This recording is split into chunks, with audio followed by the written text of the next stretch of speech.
My name is Theodore Roosevelt.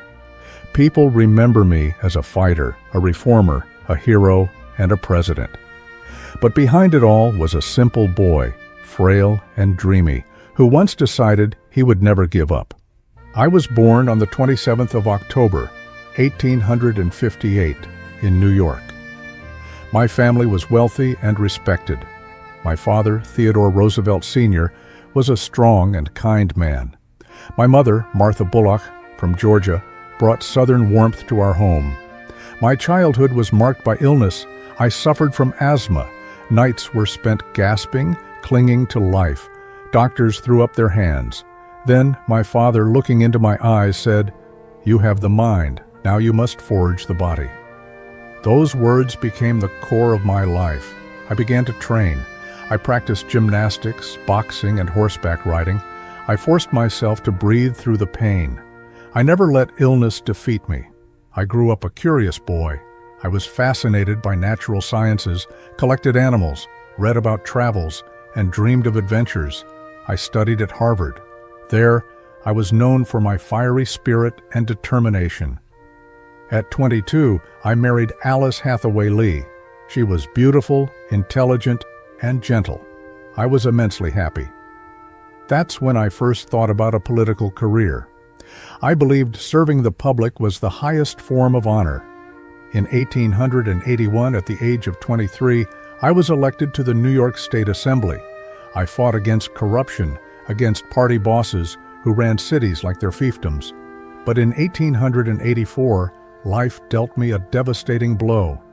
In a single day, I lost both my mother and my wife. My mother died of typhoid fever, and Alice died from complications after giving birth to our daughter.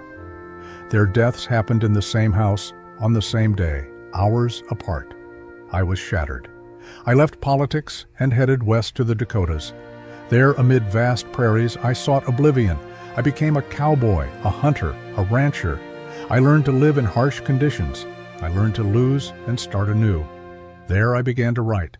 I wrote about nature, life on the frontier, war, and politics. My books brought me fame. When I returned to the East, I returned stronger. I married again, to Edith Caro, a childhood friend. Together, we raised 6 children. I resumed my political career. I became a member of the Federal Civil Service Commission. I fought against cronyism, ensuring government posts went to the worthy, not the favored. Then I became president of the New York City Police Board. I cleaned up corruption there. I personally patrolled the streets at night, checking on officers. I believed a leader must set an example. Later, I was appointed Assistant Secretary of the Navy. I understood the importance of a strong Navy to protect the nation's interests. When the Spanish-American War broke out in 1898, I resigned and formed a volunteer cavalry regiment, the famous Rough Riders. We went to Cuba. The Battle of San Juan Heights was our finest hour. We charged under fire, climbed slopes, losing friends at every step. But we won. I returned home a hero. The people loved me. I was elected governor of New York. In that role, I continued fighting corruption, supporting reforms, and working for the common people. The party, wary of my popularity, tried to sideline me with a secondary role, vice president. In 1901, I accepted the position under President William McKinley. But fate had other plans. A few months later, McKinley was assassinated. At 42, I became the 26th President of the United States, the youngest in history.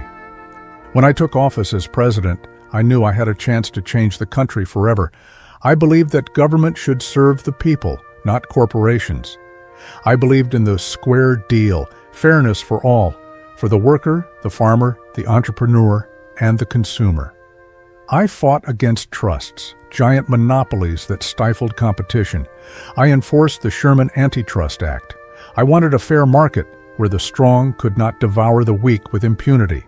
I secured laws to regulate railroads, ensure the purity of food and drugs. I believed the people deserved safety and honesty. I was the first president to invite a black leader to dine at the White House. Booker T. Washington was my guest. It sparked outrage, but I cared little for the cries of those clinging to the past. I loved nature. I understood that if we did not protect our forests, rivers, and lands, we would lose them forever. I established 5 national parks, 18 national monuments, 150 forest reserves. I preserved millions of acres of wilderness for future generations. In foreign policy, I believed in the old proverb, "Speak softly and carry a big stick." I strengthened the Navy, creating the Great White Fleet. I mediated the conflict between Russia and Japan, helping broker peace. For this, in 1906, I received the Nobel Peace Prize, the first American to do so. I built the Panama Canal, linking the Atlantic and Pacific Oceans. It was an engineering marvel that changed the world. I was re-elected for a second term and continued my reforms. But I promised not to run for a third. I believed power should not become a habit. After my term, I journeyed to Africa. I embarked on a grand expedition, hunting and collecting specimens for museums. I reveled in the wilderness, feeling once again the freedom I loved since childhood. But upon returning home, I saw my successor, William Taft, straying from my reforms. I tried to influence policy, but when that failed, I decided to return.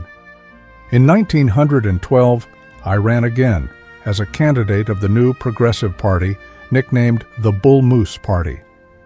My platform was radical: social reforms, workers' protections, women's suffrage, and conservation. During the campaign in Milwaukee, an assassin shot me. The bullet passed through my eyeglass case and a folded speech in my pocket, slowing its path, but still struck my chest. I refused to go to the hospital. I stepped before the crowd, showed my bloodied shirt, and delivered a speech lasting over an hour. I said, "It takes more than one bullet to kill a bull moose." The people never forgot it. I lost the election, but I was proud of what I fought for. My final years were filled with struggle. I wrote books and articles defending the ideals I believed in. I suffered a crushing loss. My son Quentin died in the First World War. That loss broke me. I kept fighting, but my health faded. I suffered from infections, from the lingering effects of wounds and old injuries. On the 6th of January, 1919, I died in my sleep at my home in Sagamore Hill. I was 60 years old. I left as I lived, without regrets. I believed happiness lies not in rest, but in struggle. I believed success is the pursuit of great deeds, even if they seem impossible. I was Theodore Roosevelt, soldier, reformer, fighter, American. And my echo will resound wherever there is courage to dream and fight. What do you think about me and my story? Share your thoughts in the comments below. Subscribe, like the video, and stay tuned. We're not saying goodbye yet.